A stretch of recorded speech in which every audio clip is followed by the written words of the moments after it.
What a great honor to be able to introduce for the first time ever anywhere the 45th President of the United States of America, Donald J. Trump.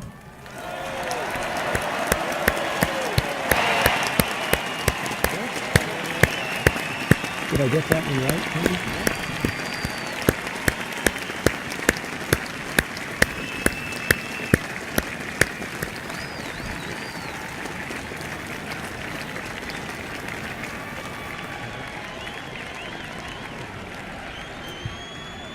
Chief Justice Roberts, President Carter, President Clinton, President Bush, President Obama, fellow Americans, and people of the world, thank you.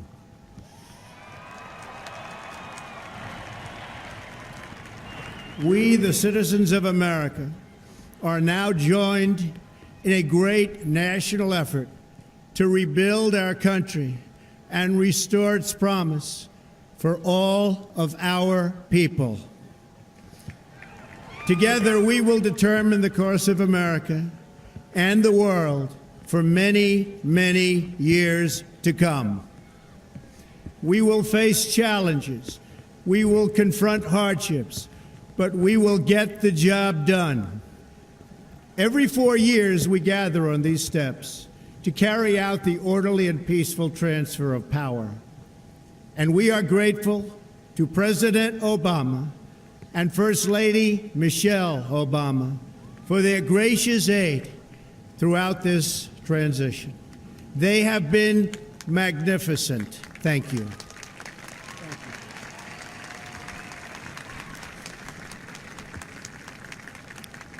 Today's ceremony, however, has very special meaning, because today we are not merely transferring power from one administration to another or from one party to another, but we are transferring power from Washington, D.C., and giving it back to you, the people.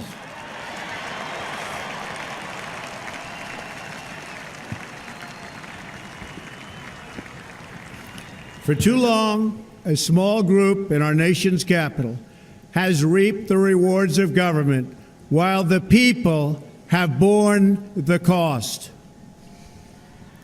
Washington flourished, but the people did not share in its wealth.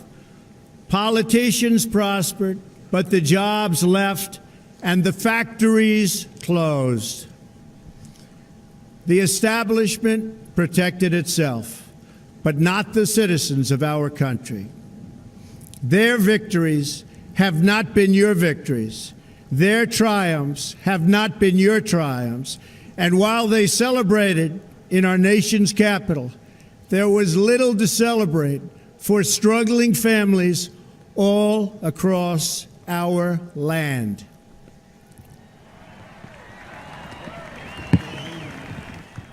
That all changes starting right here and right now, because this moment is your moment. It belongs to you.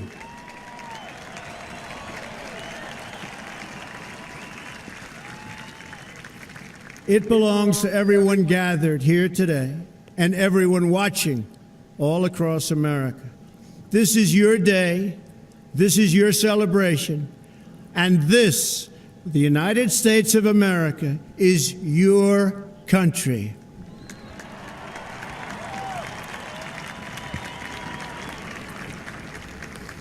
What truly matters is not which party controls our government, but whether our government is controlled by the people. January 20th, 2017 will be remembered as the day the people became the rulers of this nation again.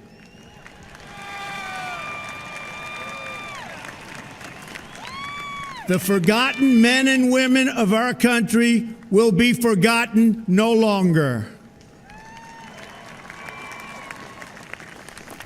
Everyone is listening to you now.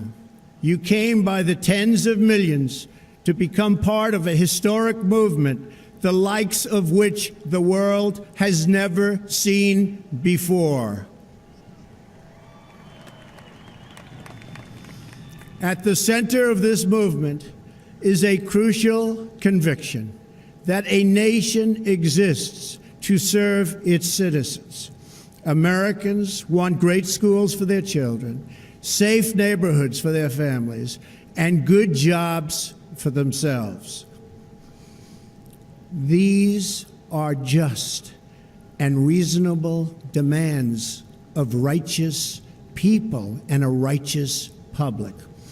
But for too many of our citizens, a different reality exists.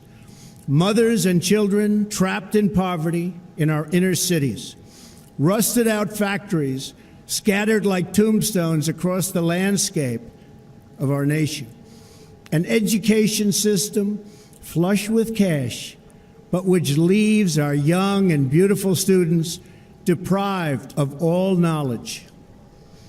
And the crime, and the gangs, and the drugs that have stolen too many lives and robbed our country of so much unrealized potential. This American carnage stops right here and stops right now.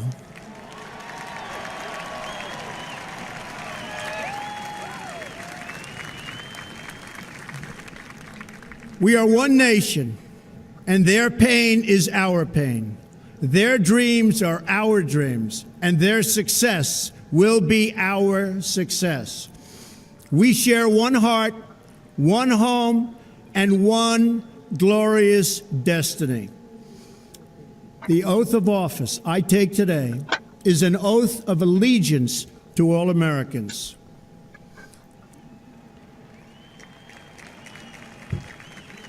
For many decades, we've enriched foreign industry at the expense of American industry, subsidized the armies of other countries while allowing for the very sad depletion of our military. We've defended other nations' borders while refusing to defend our own.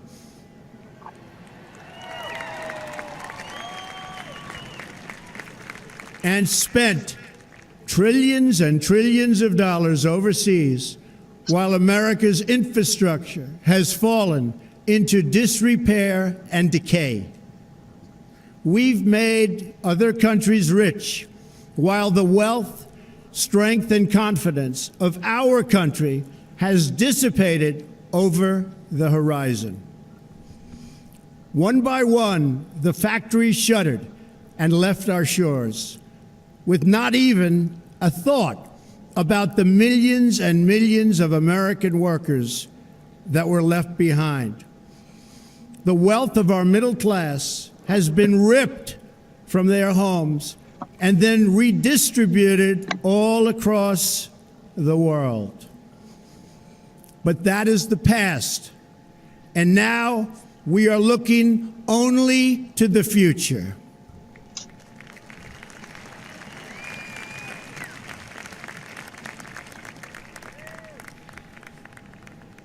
We assembled here today are issuing a new decree to be heard in every city, in every foreign capital, and in every hall of power. From this day forward, a new vision will govern our land. From this day forward, it's going to be only America first. America first.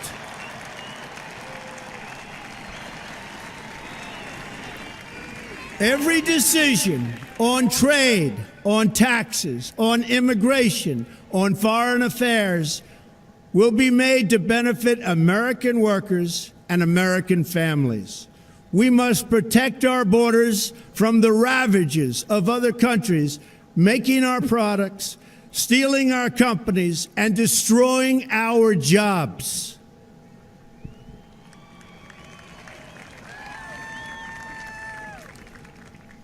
Protection will lead to great prosperity and strength.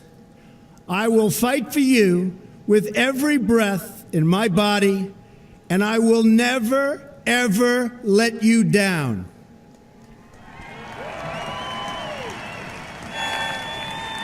America will start winning again, winning like never before. We will bring back our jobs. We will bring back our borders. We will bring back our wealth. And we will bring back our dreams.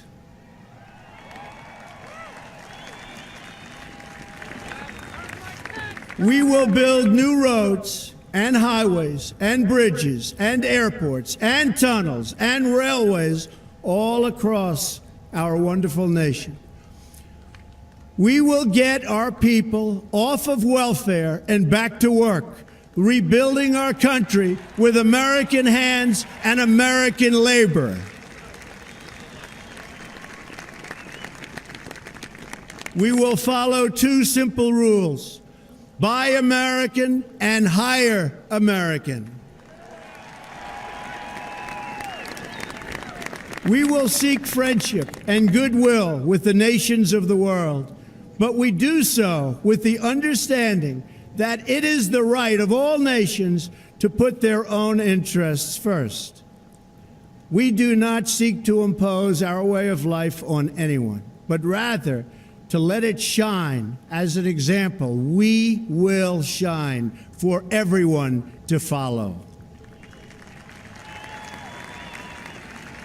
We will reinforce old alliances and form new ones and unite the civilized world against radical Islamic terrorism, which we will eradicate completely from the face of the earth.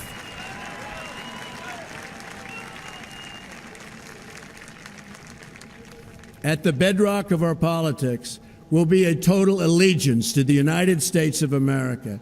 And through our loyalty to our country, we will rediscover our loyalty to each other. When you open your heart to patriotism, there is no room for prejudice.